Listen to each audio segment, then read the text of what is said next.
Hell yeah. All right. So you want to get to it? Yeah, let's do it, dude. Okay. I got some allergies going. That's why I sound like I've been smoking all day long and playing by a campfire. But my voice, my normal voice, but Yeah, it's a yeah, little yeah. Dude, today. no worries. You know? Um, yeah. Well, so the reason I wanted this call is because you're one, your book, and two, you've done the conference, the God Yeah, Money.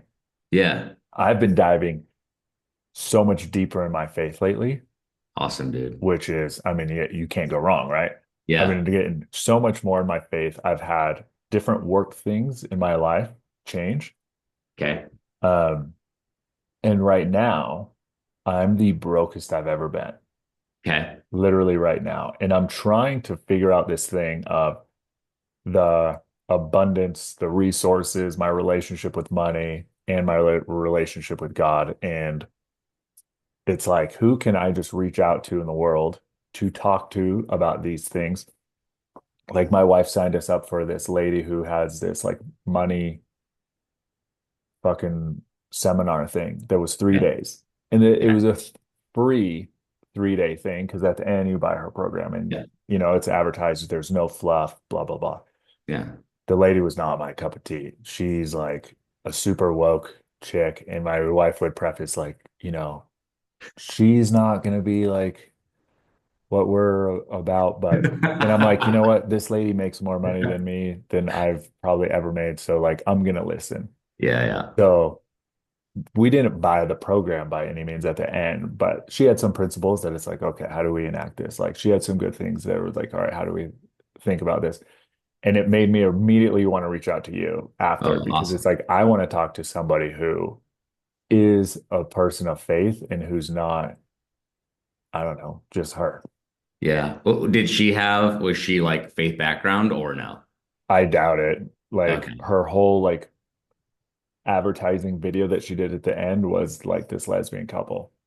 Yeah. Okay. And not that there's anything wrong with that, but it's like if that's the thing that you're pushing, as Yeah. in like you changed this lesbian couple's financials, and they talked about how like she believes in diversity and inclusion Yeah. um and she talked about how like racism and the gender gap is very real. And I'm like, it's not. It's literally there's no proof to the but it gets people riled up. So I get why you use Yeah. it. Well, it gets Um, people riled up because it allows an avenue for blame so that they mhm, can focus on a reason as to why they aren't where they want to be versus taking full responsibility and understanding it's my fault. mhm. It wasn't until I literally took that stance when I had $4 to my name back when I was 23 years old. And I literally just like looked around and I quit school twice. So I went to college to play football and make friends, right? Like I was 18 credits away from graduating, but I was doing this like side network marketing gig and I was making like 5 grand a month. Why? I'm sorry, I made 5 grand one time that year. And I was like, I just made more than my professor. Like, I don't need this place. And so I quit for the second time, Uh, right? And just if you've ever been in network marketing, nothing against network marketing, but dude, like, I've been in it once. okay, Yeah. so if you don't stay on Mhm. it, right, like your paycheck comes and goes real quick. And so I wasn't working it like a business or a job. I was treating it like a hobby. And I'm sitting there just like broke. I got $4 to my name. And then I was like, because I didn't want to come off as broke. I didn't want to, because people thought I was making more than I actually was because of my title or my position within that company. Mhm. What And company was it?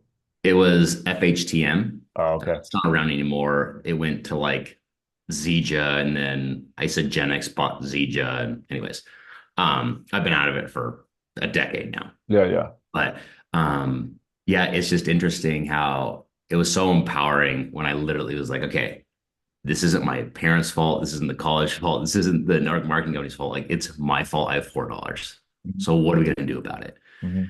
And I can remember like going through and just like writing down all my debts of everybody I owed money to. And then I went and got a waiter job.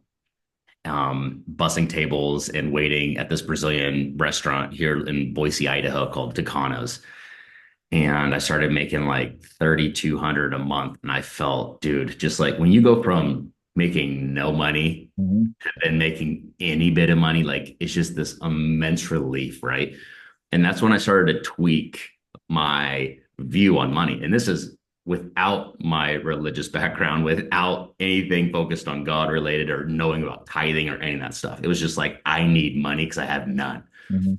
And so I was operating out of this lack, right? And my book, I don't know if you've been able to read it yet, but it goes through that entire story and like practical steps. I can't read good. Like I probably have like a sixth grade reading level, and I literally wrote a book. Like it's crazy to me that all I did was like take my experience and put it on paper. Mhm. And just to kind of backtrack a little bit, like I was just thinking, like to get to the book, like what did I do to end up where I am today? And it wasn't until I started tithing 10% of my income that financially everything started to change. And then more than just financially started to change, it was like opportunities started to change. My friend group started to change. I met my wife shortly after that, like all these things. So, like when people start talking about money and even like prosperity gospel, like there's a reason so many people are broke is because of just how they view money. And if you have this negative notation towards money or this negative thought pattern towards money, like, and just operate out of lack, and I can speak from experience, like, you're never going to get more of it. And even if you do get more of it, it will never be enough. And so, like, constantly being in that state of like contentment, but not settling is a big challenge. But it's like what helps keep me grounded and my wife grounded. And like to be like fully transparent to you too, like, I'm still a multimillionaire on paper because of all my assets and my businesses and stuff. But we're the least liquid we've ever been right now because we've got almost all of her money in these two projects right now that we're just waiting for them to sell. And it's two real estate deals we're doing right now. And so like the conversations have been just like it's just it's a healthy perspective to kind of get back to like how stinking blessed we actually are. Like to be able to just go fill up the tank and not think about it. Like I still think about it because I remember the days where I couldn't fill up the tank. And so like that to me is like an awesome little reminder of like, look where God's gotten me to because of my choices. Right. And I think that's something that people kind of, especially in the faith realm, people think that it's God's job to make you successful. It's not. Like Deuteronomy even tells us, is that God has given you the ability to produce. Mhm. So go use those ability to produce. God did his part. Mhm. He will, of course, guide us. He'll, of course, open doors that nobody else can open and close doors that we shouldn't reopen, right? But at the end of the day, it's up to you. It's up to me to go do the thing that he's called us to do in the best way we possibly can and be a good steward, right? And I think that's something that kind of messes with people mentally is everybody wants to be successful, but nobody knows what that even stinking means. Like you hear about all these successful people, even that lady, and I'm not poking at that lady, but like she makes money. Okay. Is that what makes her successful? It's like, no, it's a part of it. And I kind of joke around with when I'm teaching and stuff, as like, money is not the most important thing in the world. It almost is though, but it's not the most important thing in the world, right? Because we need it for everyday purchases, every day, just for living. It doesn't matter where you live in the world, you need money. But we're not taught money. We're not taught what it actually is. We're not taught how to take our emotions out of money because nobody ever sits us down and shows us exactly what the Bible says about it. Which, by the way, the this is a good book because I've heard other people tell me it's a good book. I knew it was a good book, but like hearing other people say it's a good book is awesome. But then if you go to the Bible, like the Bible is the best business book you'll ever have. It literally tells you how to run your company. It tells you how to start your business. It gives examples of non-productive debt and productive debt. Um, I used to say there's good debt and bad debt. And there's no like, it doesn't say in the Bible there's good debt and bad debt, but it gives examples of productive debt and non-productive debt. So, yeah, man, I got a list of things we can go through, but I'm just kind of, I don't mean to ramble on here, I don't but know. I'm listening. yeah. But with with uh with money in particular, I think just getting to the point where we wrap our head around the fact that we need it, right? So we need to develop a relationship with it that is us running our money and not our money running us. Mhm. I grew up with a lot of love in the household, but with not a lot of money. Like I remember we lived in trailers before. I can remember like only going to the Goodwill for our clothes. And I can specifically remember, I don't know if you guys have Shopko out where you are. It's like a rundown Walmart kind of thing. Okay. But I can remember my mom taking me to school shopping. I was like in third grade, and she bought me a brand new pair of jeans, a t-shirt, and like socks and underwear. She spent like $51 on me. And I thought, dude, like I'm worth $51 to my mom. Like that, it, dude, it like literally like warms my heart to this day. It's just like I knew how much that was without knowing how much that was. You know what I mean? Yeah. And so, like, I think about those things. And growing up, money always determined absolutely everything we did. It wasn't what does the family want to do? How do I want to spend my day? It's let's go get a dollar. Let's go get another dollar. Let's get another dollar. And so, when you're learning financial literacy from broke people, and we learn it from the household, right? And not to poke at anybody's parents or anything, but for the majority of us, like we don't grow up in wealthy households that are passing down healthy, um, practical money lessons that we can then go use. We spend years in public school, at least I did. I went to public school. You learn nothing about money ever. Even Yeah. in economics, like you kind of learn about markets, but you don't learn about money and what it actually is and how to get more of it and what to do with it when you actually have it.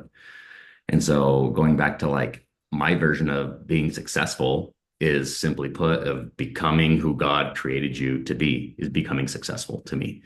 So in that, with that, 100% there'll be money with that because it's God isn't going to call you to something and you not be able to flourish in it. There's different levels of flourishing. There's different levels of monetary success and all those things. And money is really just a measuring tool of how you're doing in the market. It's not the value that who you are, but it's the value that you bring to the Mhm. marketplace, right? And I think I've heard quite a bit of people say out loud, like, I should be making more than I am. It's like, why do you think you should be making more than you are? It's like, well, because I'm worth more. It's like, well, what you're bringing to the marketplace doesn't say you're worth more. It actually says you're overpaid for what you're bringing to the marketplace. You know what I mean? And so it's little mind tweaks like that that I started to develop this God money mindset without knowing it was going to be called the God money mindset, without knowing I was going to write a book called God Money. And even though the name God Money puts a certain feeling in you. Like I wear my God Money hat around a lot. My license plate literally says God Money on it. And I've been pulled over a couple of times and are like, God Money? Like, I don't know if they think I'm a drug dealer or what, but like, what's God Money? It's like, well, it's not my money, it's God's money, right? There's a reason I wrote a book called God Money and not Goose Money. Like, Goose Money was $4 to my name. Doing it my way was $4 to my name and owing everybody money.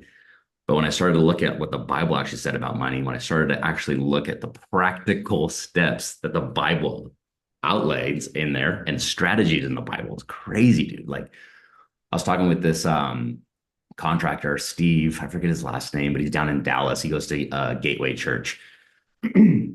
But he was talking about how once a year he has a theme for the Bible and it'll be like love. And so he's reading the Bible, only looking for examples of love. It's on his mind, just love, love, love, love, love. And said he was reading one year, he did it on just money and anything and everything to do with just money. He's reading the Bible front to back, but just about looking for things about money. And I've done that too.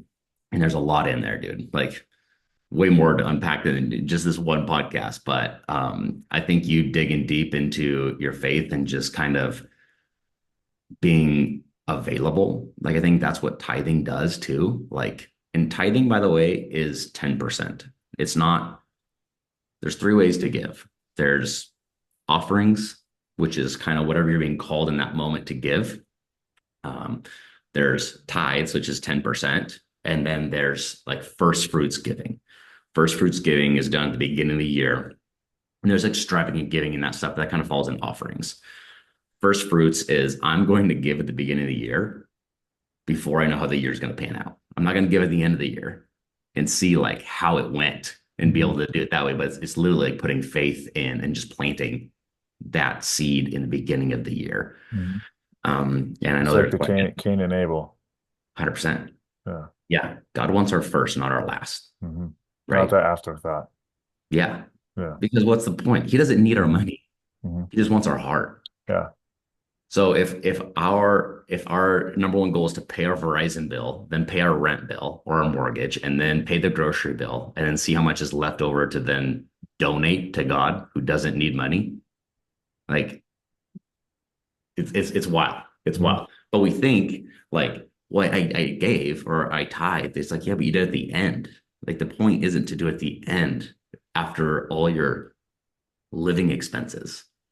It's at the beginning to then just be a constant reminder of like, God, I'm partnered up with God. And like when I tithe, I'm showing him I'm available for him to use, I'm available for him to bless. And when you tithe, like I just imagine this like landing spot of blessing that you're creating because you're showing him like I am open. There's nothing I have that you can't have. I understand this is all from you anyways. Dude, I was just thinking like my kids, my kids are on loan. I don't know how long I have my kids for. I hope to God they outlive me, but they're God's. I get to look after them. I get to raise them. I get to be, I'm called the most amazing title on the planet, which is daddy. Hmm. But like he can call him home at any point in time. And so I just have to be a good steward, right? And I think going back to that, like what true success is at the end of the day, being able to hear like, well done, good and faithful servant. And that's what we're supposed to do. Is just we're called to be unbelievable servants, just like Jesus was. Hmm. But Nice. I mean, I don't know what to say, but all right. Yeah, let me grab my water real quick, dude. My grab your throat water. is Grab your done. water.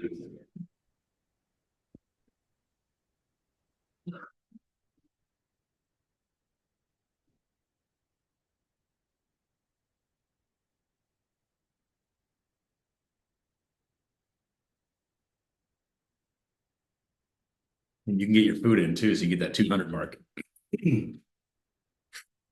But I mean, for your listeners, man, I do have just like five simple steps that people can be taking for anybody who's trying to get their finances in order, and they're very practical. Going back to your, I don't know if you were recording at the time or not, but when you were talking about the lady and she's like, "There's gonna be no fluff in this." Like that's how I wanted to write my book. Like my book could have been probably twice as long, but it would just been like with fillers and like descriptive words and just I just want to like, no, this is how it was, this is what worked, this is what didn't work, and this is how I felt God guided me through the process, right? But the book is written as a playbook. Um, it takes you through the timeline from $4 to a multimillionaire, um, doing it God's way, not my way. So but we're the ones that have to be willing to be obedient and take those next steps and truly understanding like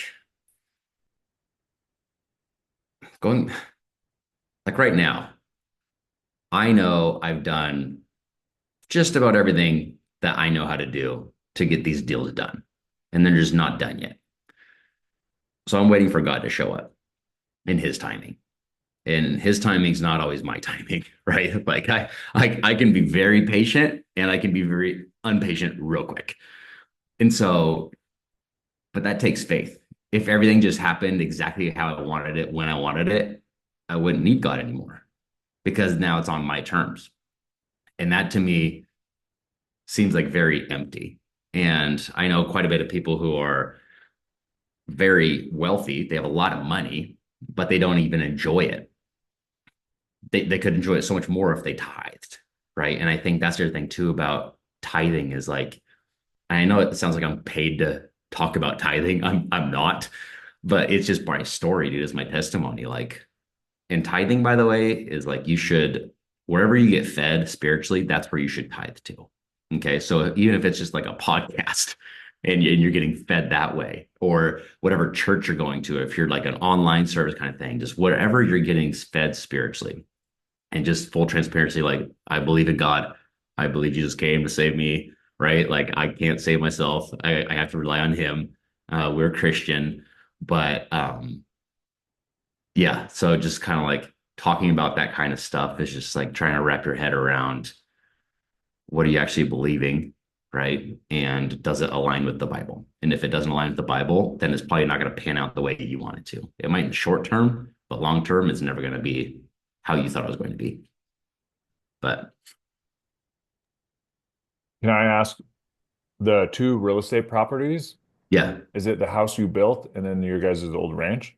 no, we sold the house in 2 days. The brand new house that we built, we sold it in 2 days. We Oh, still have the ranch that is for sale. And then we have another little development lot that we picked up at the beginning of the year and just tried to flip it real quick. Um, it hasn't happened real quick like I thought it was going to happen. So we're just sitting on that right now. But those are the two deals right now that are pending. gotcha, gotcha. Yeah, Um, sorry, I'm you're fine, fucking dude. chewing. You're fine.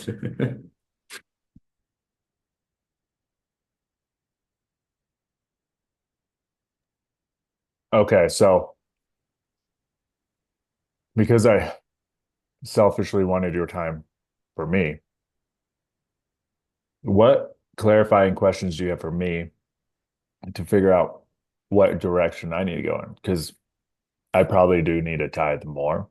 Right now, all the things that I tithe to, I would say, because I have some that are just on subscription. Donate to this thing, donate to this thing, donate to this thing. hmm I actually don't get there's nothing spiritual that I receive from it. There's no spiritual growth. Is that what the term what was the term you used? Where you're getting spiritually fed. Spiritually fed. I'm Yeah. not getting spiritually fed from any of them, but it's probably not 10% though either. Yeah. So, This month it was. yeah. But So with that, uh that's just giving, right? yeah. Which is like offerings, like donations and that kind of stuff. That is separate from tithing. Yeah, okay. And I think like I how I started off, I started tithing 5%. Well, that doesn't even make sense. That's not even a tithe. But my heart was being formed and positioned in the right way of like starting to create that muscle of tithing and understanding what it actually was and what it meant. So tithe in Hebrew literally means tenth. So, and I know there's quite a bit of people, especially Christians. It's so funny, man.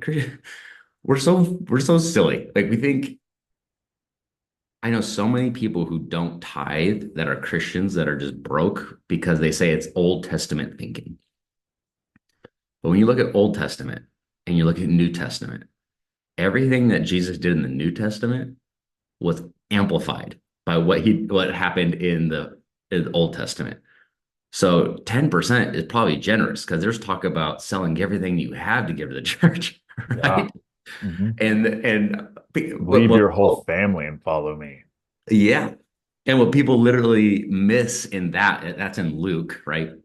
But Jesus is telling that one guy to sell everything that he has because all that stuff has him. It's not because he has all that stuff. Like God has no problem with you having things. He just has a problem with things having you.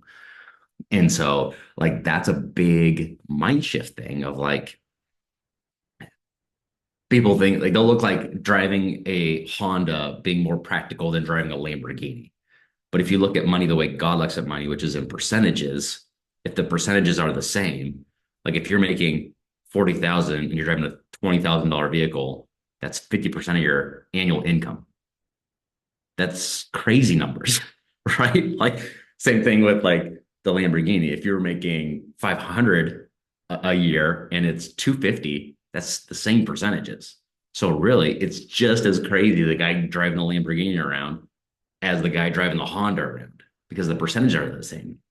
And so God throughout the Bible is literally talking about money in percentages. The lady that gave the 2 coins, right? She gave all that she had. Like that percentage wise was far greater, had far greater impact on Jesus in that moment than the guy who came up with, I don't know how much it was, but he said a lot of money. Okay. The amounts were very different, but the percentages were very different too.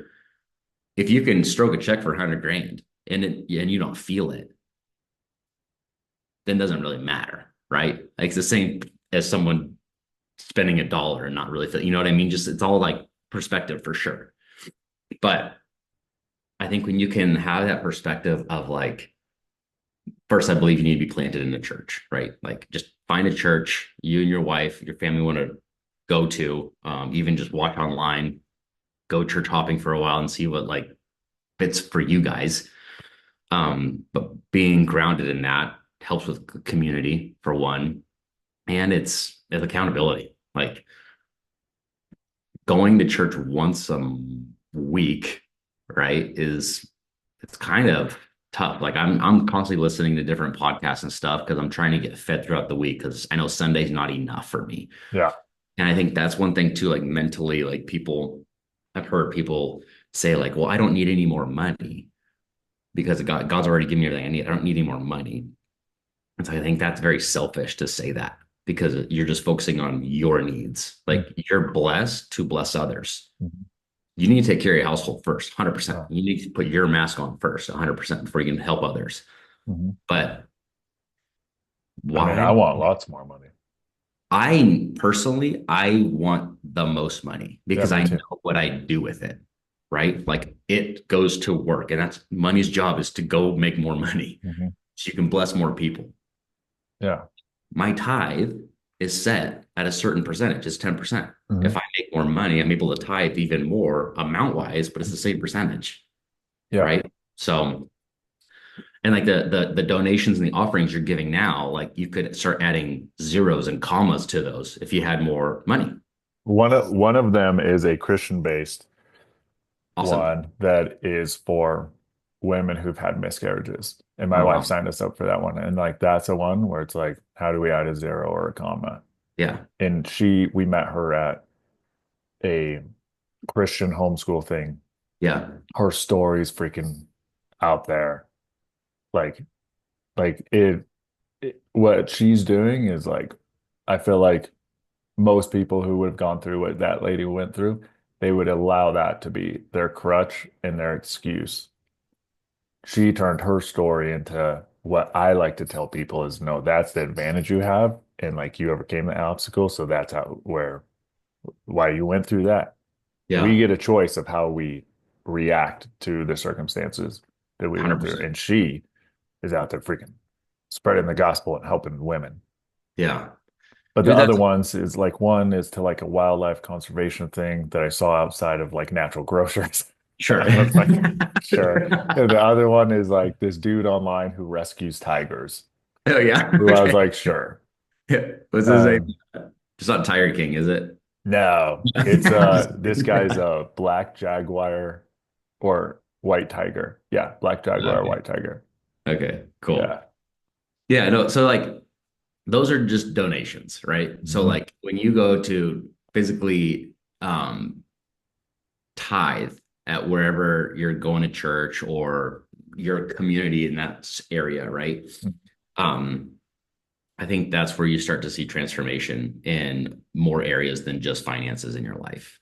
Okay. And because I know that because that's like my story. And so I know Yeah. if he did it for me, why wouldn't he do it for you or for Yeah. anybody else, right? Yeah. Because it's biblical. Hmm. That's the thing too. Like it's not because I became perfect all of a sudden. I literally tweaked one thing and it opened up so many doors. Yeah.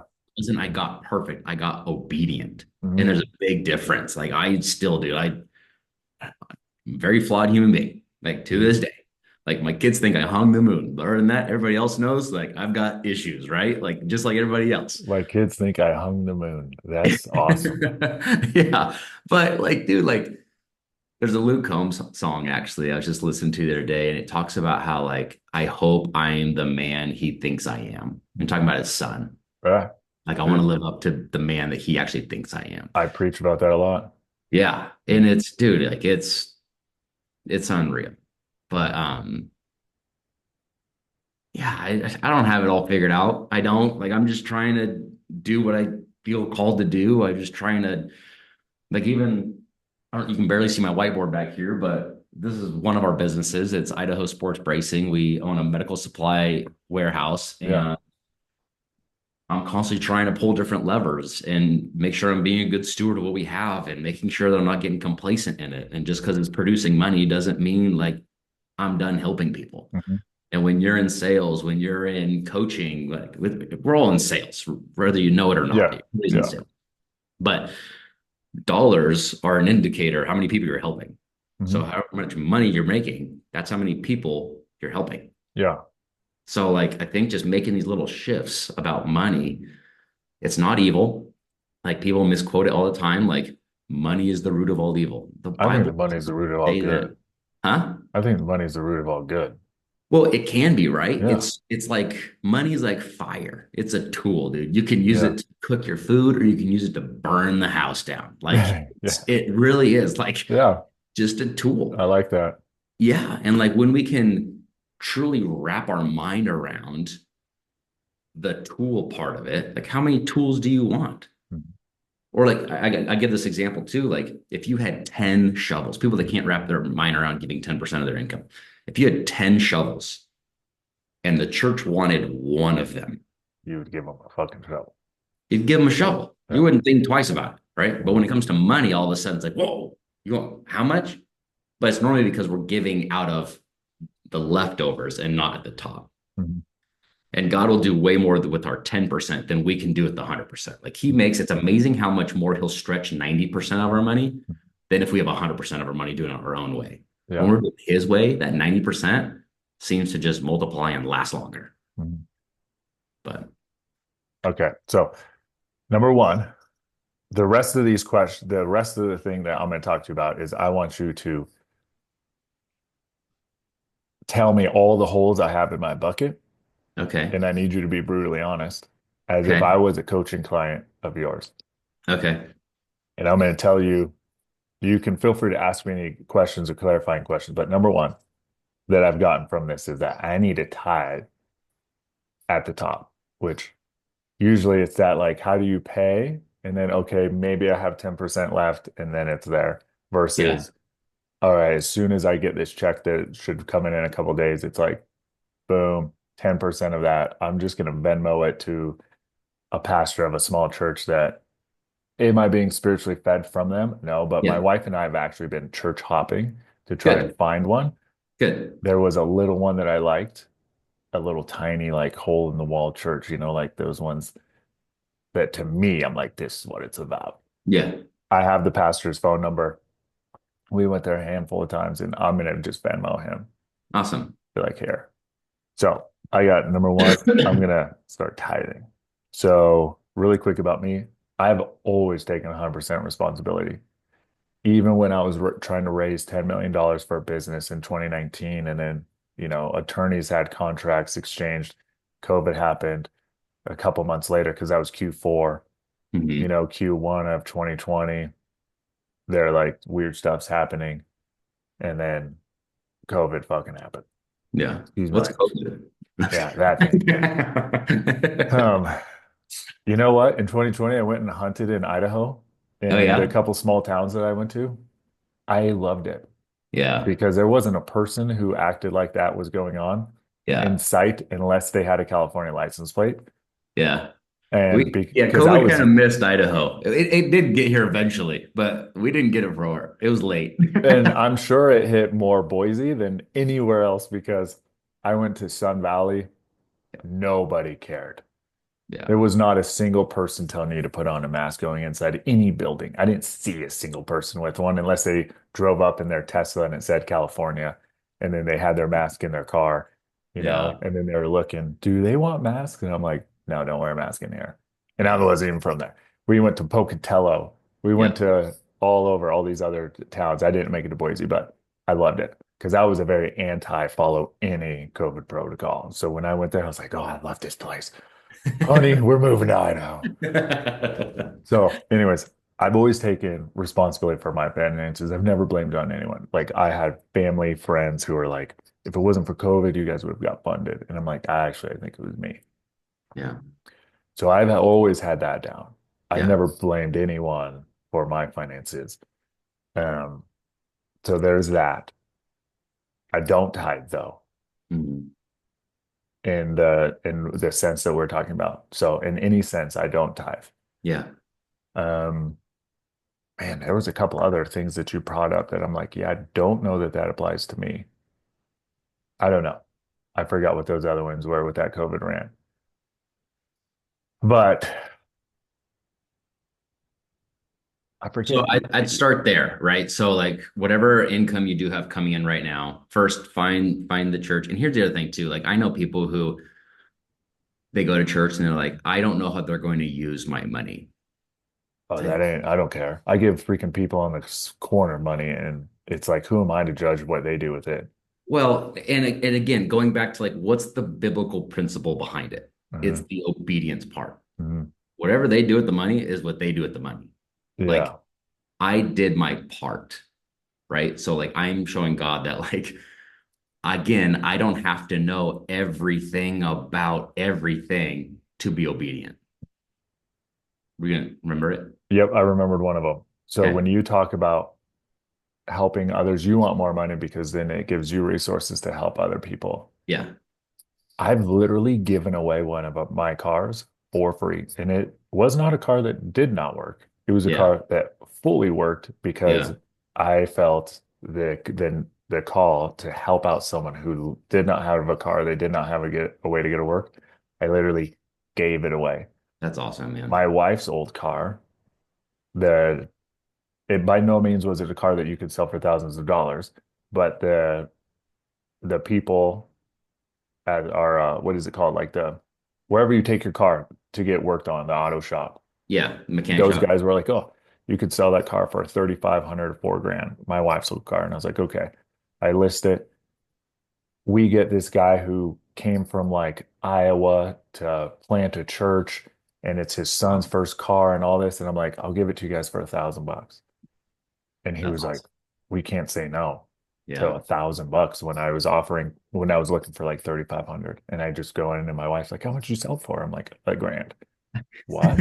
I actually might have given it to them for 500. I might have given it to them for $500.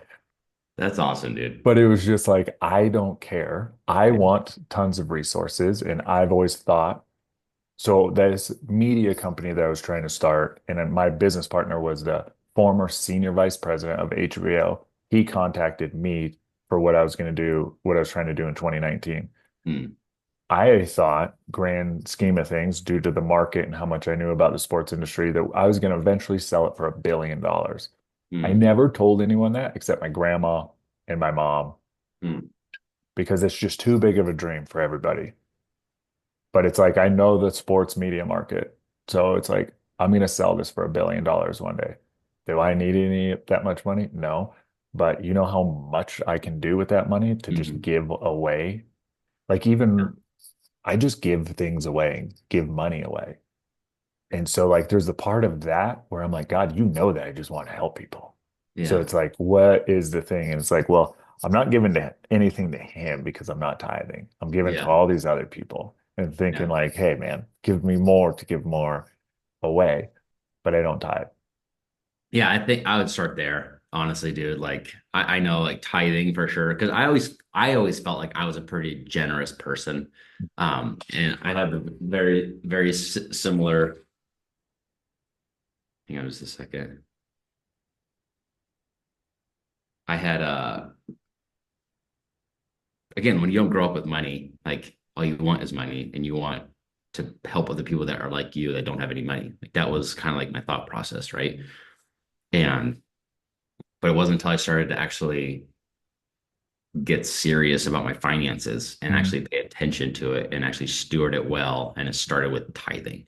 Mhm. So I don't know the timing of when God all of a sudden starts to open the floodgates, but time and time again it says in the Bible, you can't outgive God, Mhm. right? So like if you just shifted, and that's kind of it's interesting, dude. Like your stories right now that you're telling me, it reminds me of the lady who like dumped all of her oil. It was like a perfume oil in the Bible On Jesus before his he was. feet, on his feet. Is Do you this remember? in Matthew before he's about to get crucified? I don't know. I'll look exactly where it's at, but this So yeah, it's in Matthew, it's in Luke, and it's in John. John calls her Mary. Um, in yeah, Matthew, it's just he her doesn't hair. use a name, but they're like, that's worth so much money we could have sold it. Yeah, And Jesus is like, why are you worrying about selling it? It's hers, you yeah. know? Well, Yeah. and Jesus always also says, "The poor will be with you forever. I am only with you right now." Yeah, yeah, yeah. And what she's doing is a very, very generous thing. Yeah. It was So, considered like, extremely expensive too. yeah, Yeah. yeah. But you're right. Yeah, like they could exactly. They all say like, "Oh, you could have sold that for so much money," but in that moment, it's like, "But it's Jesus." Hmm. And so, like, we could be doing all the right things on paper, but if it's not lined up with Jesus's calling for us, or it's not lined up with what the Bible actually says, and it's not biblical, then it doesn't really matter. So I know it makes us feel good to like give. And there's a pastor talking. He's like, there's a youth like missionary trip they're gonna go, and I could afford to send like three families. I could do it myself. And then he just talks about how like God said no, like don't give all the money to send the three families, because if you do that, then you rob other people opportunities that I'm trying to bless them, because you decided upon yourself. You didn't run it by me. You decided on yourself to give the gift away to pay for these three families, when I actually wanted these two other families to step up because they've been praying for a miracle, and I'm going to work through that. And it's just like, just because you can doesn't necessarily mean you should, Yeah. right? And so it's, again, dude, you can like overthink all this stuff and everything, but like think just how you started this out was just like you're getting deeper and deeper in faith. And what's so crazy is like in the Bible it says like my sheep know my voice. And what's really cool is like God's never like yelled at me, right? Like I've definitely gotten impressions of like I know it was from God, or I'll get like this all of a sudden like Holy Spirit download where I'm like, okay, I didn't just become so much smarter. Like that's awesome. I love that and I'm going to use that, right? Like I just know that was from him. But like the closer you are, like the you can start to hear his voice, Hmm. his whisper. He's not like this like big vocal like I don't hear God that way. Maybe you do, maybe somebody else does, but like Not it's me. like a whisper. And like when you're close to somebody, you can hear them whisper Hmm. and you know their voice. Like it's not a question like, was that him? Was it not him? So going back to your question, start with tithing, dude. Just start there. And it's actually funny that you mentioned kind of like, I don't know what your other questions are, but in these five steps that I have written down that are all in my book, like tithing is the third thing to start doing, because you're starting to get like your mind wrapped around like the mindset you need to have towards money, Uh-huh. right? And it's not like it bugs me when people talk about mindset all the time, but it's 100% true. Like if your mindset's off, if you're not thinking correctly about a certain thing, then you're going to be off. Like it's not going to work, and you're going to Hmm. get frustrated because the thing you're doing isn't working, right? Like giving to all these different awesome charities and these donations. But if it's not aligned with like giving to God, and this is crazy part too, like the tithe isn't necessarily for God, like it's for you. Like it's crazy because he blesses you through it. And we don't give to get. Like we come with a cheerful heart, right? That's what we're Mhm. called to do. But he blesses you in return. It's Mhm. sometimes money and sometimes opportunity. It's sometimes a relationship. It's sometimes health. It's sometimes just a bunch of different things. But it's us being obedient and giving first. So um, knowing what money is, like the tithing is number three, and then number four is just like snowballing your debt. I got that from Dave Ramsey. I don't Yeah. agree with everything he says, but that was one thing that I actually did Mhm. because I use debt. I believe debt, just like money, is also a tool. Yeah, yeah. He believes debt is the worst thing ever, Mhm. which maybe he's right. I don't know. What I'm doing seems to be working for us. What he's doing, he's making $330 million a year. It's working for him, right? So, Mhm. um, and then the last thing is the God money framework, which is 10, 20, 70. So you're tithing 10%, you're saving to invest 20%, and you're living off 70%. If your current financial living situation cannot support just on that 70%, then you got to make adjustments. And Can then the I just last make thing, more money? so that right there, so that's like you're building the foundation down, right? Yeah. Like that's the foundation. And then the next piece, which is actually the next chapter in the book, is increase your income. Okay. And it's this rinse and repeat cycle of just 10, 20, 70, because then it goes down to like 10, 40, 50. Now you're only living on 50% of your income. You're able to then reinvest Yeah. 40% of it because you're making more. Uh-huh. So, yeah. Yeah, that's one of the things I've been trying to do is not downgrade our life. But sometimes you need to take a haircut Yeah. and it's okay. Like, that's what we're like. We're looking at going from 9 acre ranch to like an acre to a half acre because our desires for what we want to build changed. Okay. And that's one thing that Kelsey and I are talking about. It's like it's all temporary stuff, anyways. Like, it's all Yeah. temporary, Yeah, right? yeah. So even like the vehicles, I got a brand new Ford F-250, got it last fall. Kelsey's got and well, it was new when we bought it, but it's a new Denali Yukon. Like all these things, they're nice, and there's like great tax advantages to write off and stuff like I'll just that. say But taxes. Yeah. yeah, but at the end of the day, like it's all just temporary Yeah. anyway. Yeah. So like, how can I just be productive? How can I be who God created me to be and just live this stinking life to the fullest without getting too wrapped up in the things that I am acquiring along the way? Mhm. So, and sometimes it is taking a haircut. Like when we bought this company, Idaho Sports Bracing, this was 7 years ago. I was making like 150 grand selling commercial HVAC and had like three properties and like, but we lived like we were making like 60 grand because we just saved and reinvest everything. Um, and then when we bought this, I went from making that money to making $25,000 a month. But I knew the payoff was going to be far greater. But I had to take that haircut. And not too many people would take that big of a haircut Wait, from wait. You went to making 2,500 25,000 a a year. month? Oh, A I year. thought you said a month, and I was like, that seems like an increase. That's Yeah, pretty no, large. no, yeah. Okay. Okay, a year. But I did that for a couple years Mhm. until we were able to get some loans paid down, the business grow, and then we were able to take some more money. But like I'm so grateful we did because that just allowed me to do more of like my God money stuff. It allowed me to be able to hop on a call like this in the middle of the day Mhm. and not have a 9 to 5 guy like breathing down my neck, getting back to work kind of thing, right? Mhm. So it just depends on like the life that you guys are trying to build. And if it requires a haircut now to be able to set you up later, like I have this little thing of like, we got to punt leisure right now. Like Mhm. this whole time, I've punted leisure for like a decade now. And my wife and I, she was like, "When are we gonna stop punting leisure?" And I was like, "We're almost there. Like Yeah. we are. I promise. Like we're almost to the point where we get a lot more options, right?" And I think if you're focus too much on just like traditional education, you're not supposed to really get anything until you're 65 years old when you get to retire and live off a 30-year income you were making. Sounds terrible.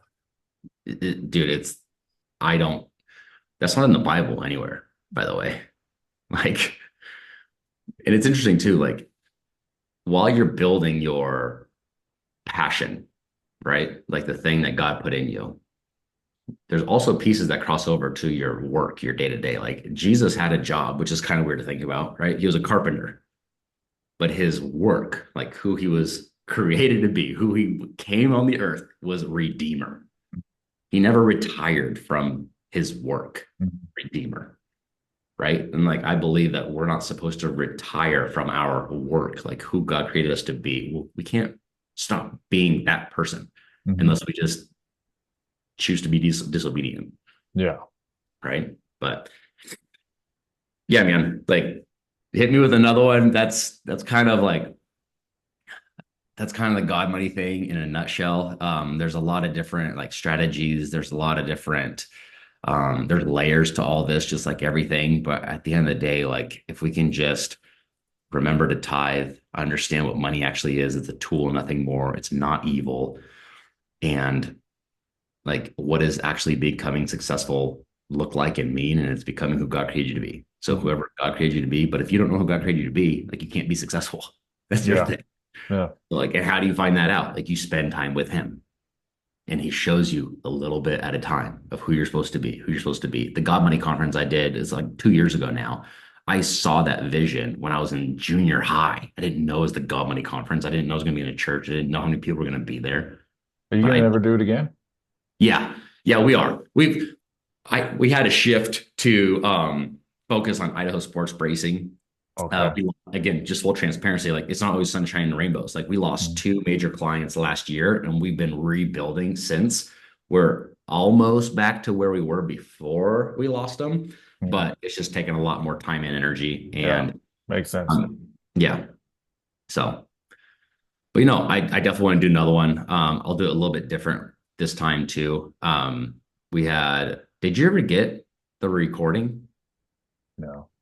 Okay, I'll send you the recording. Dude, Gotcha. it was awesome. Did you end up selling enough tickets to get Ryan to fly out?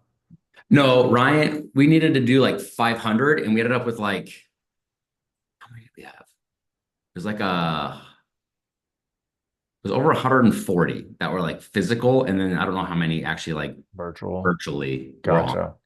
But yeah, we had like 100, just over 140 physically there. I mean, that's still awesome. No, and dude, that one of my speakers actually, he's my chairman for my C12 group, which is a Christian organization. They're global. It's really, really cool, but it's basically like a business forum. We meet once a month, and he's getting like a mood meter on me, right? He's like, Goose, what does failure look like with the God Money Conference? And I was like, not doing it. And he said, awesome, you're correct. Because it didn't matter how many people were going to be there or not. Like Yeah. and again, taking full responsibility, right? Like I did absolutely everything that I knew had to do with the information I had to get as many people in the door as possible. That's what I knew how to do. So that was like 140-ish people. And but it was so funny, dude. Like I can remember like walking out 5 minutes before, just kind of like look. And my church let us use the building. And so it seats like 900. So when you have like 140 in an auditorium that seats 900, like it looks empty, Yes. real empty. So there's certain things that Mhm. I will change, like depending on the number of seats we get sold and all that stuff. But it was it was a highlight for sure. My Yeah. kids got to be a part of it. They got to share a couple things. It was really, really cool. Yeah. You're gonna have to rope off, you know, Yeah, whole we sections. did. Yeah. Yeah, but I mean, no, we just got to get Yeah. it packed next time. I love it. That's so awesome. Yeah. All right, man. Well, I do have a client call actually in 5 minutes. Awesome. But man, I appreciate your time. I'm gonna Of stay in touch course. with you. Yeah. Yeah. Of course, dude, I'm praying for you guys. And just if you don't have a book, I'll sign it and send it your way. So I'll get your mailing address from you. But um, dude, like just keep just keep close to him, and he'll tell you exactly what to do. Like he just Well, maybe this is the way he was getting me to t finally tithe to some maybe, sort of, yeah, yeah, yeah. yeah. Okay. I dude, you're awesome. All right, man. Thank you. Of course. Have a great day. Hey, you too. We'll talk soon. All right, amigo. All Bye. right, see ya.